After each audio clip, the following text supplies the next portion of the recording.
Friends, welcome to I Learned Excel today. In here, we learn practical Excel skills each at a time. In today's tutorial, we are gonna learn 5 Excel formulas that we are gonna use forever. We have our sample data set here. The first formula is the sum formula. Why is it essential? It's because it's a tool for instantly adding numbers across rows and columns or ranges, enabling efficient data analysis and automatically calculation when data changes. You have a sample data here that you are gonna use, and you are supposed to calculate the total sales here. The first thing here is to select this cell here. Start with an is equals sign. You might be tempted to add this data here manually, cell by cell. That's not how we go about it. We just type the sum here and press tab. Now we can select our range here and press enter. Automatically our total appears down here. Today you learn the sum formula. The next formula is the average formula. Why is it essential? It's essential for determining central tendency in data set. You have a sample data set here, and you are supposed to calculate the average math scores here. The first thing to do here is to select this cell and enter this formula. We type average here and press tab. Now we can select our range here and press enter.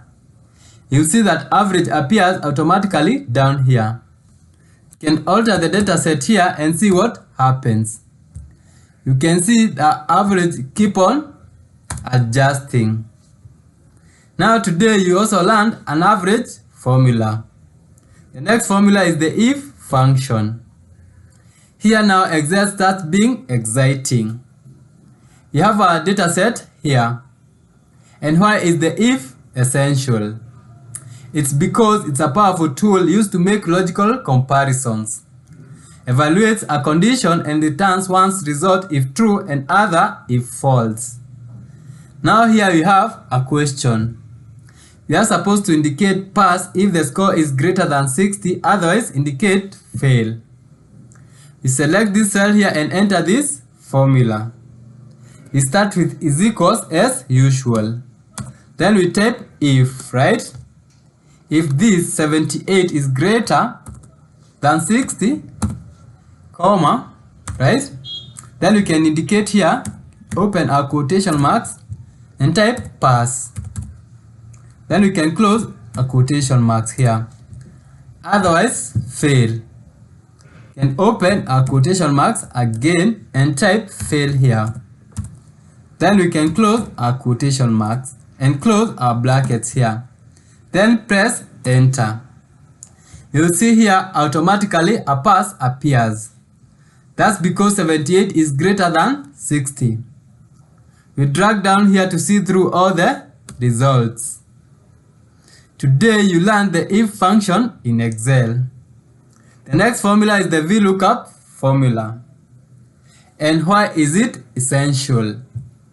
It's because it's essential for automating data analysis, merging data sets and increasing efficiency by searching for specific values in tables first column and returning them corresponding data. Now we have our data set here. We have an employee ID here and we are supposed to return their name, job title and salary on the top here. We are supposed to use the VLOOKUP formula. We select this cell here and type this formula. We start with the VLOOKUP as usual. VLOOKUP, right? Then press tab. We are looking up this ID here. Then we enter a comma. Now we can select our range here, right? And also enter a comma. Now we can open here our brackets here, right? And type 2, comma 3, then comma 4. Then we can close brackets here. Then we can return 0. and close our brackets and hit enter. Automatically you can see it will return David, our IT manager. We can check down here whether it's correct. Yes, and you can see David is our IT manager earning 90,000. Now you can see today you learned a VLOOKUP function.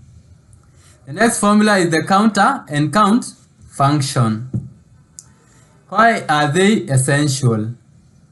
They are useful for data analysis, enable quick quantification of numeric data and non-blank cells respectively. You have a sample data here, and you can see counts numbers only. Counter counts empty cells. You have a question here. Count how many employees have their age filled in. We are gonna use the count formula here. Select this cell here and enter this formula. Enter count and press tab. Now we can select our range here and enter OK. You can see only 6 employees here that their age were identified. Now we can count the number of emails for the employees. Enter this cell here and type counter, right? And press tab. Now you can select the range that contains the emails and press enter.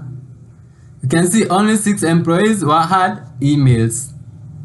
Today you learned 5 Excel formulas that you are gonna use forever. Please subscribe for more tips and tricks. See you in my next video.